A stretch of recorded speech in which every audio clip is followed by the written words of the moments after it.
Now, let me quickly show you how you can export your notes from the Mac, right? So you open up your Notes app as usual, and you might be looking around at the app, right? You might like right click on it and share it, but the sharing options don't really work that well. Like you can share it over email, AirDrop, and so on, but it's not really an export feature. So what you need to do instead is actually pay attention to the top left corner of your Mac while having the notes open. You can see we have the notes right in here, and you can always click on the file. Just make sure that the note is open and selected, then click on file, and you will be able to find export as, and the selected note can be exported as markdown or PDF.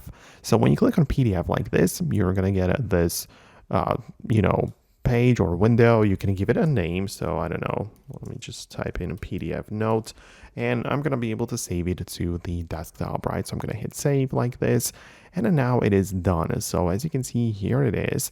This is the PDF note, and it is looking like this. So as you can tell, it is like a regular PDF file, and nothing really special about it. You can see that it's a regular PDF document containing everything that has been part of the note before. So that's how you can export notes on your Mac computer. It's pretty simple that way. So let me know what you think below. Let me know if you managed to make it work on your computer as well. Thanks a lot for watching. Subscribe for more, and I'll see you later.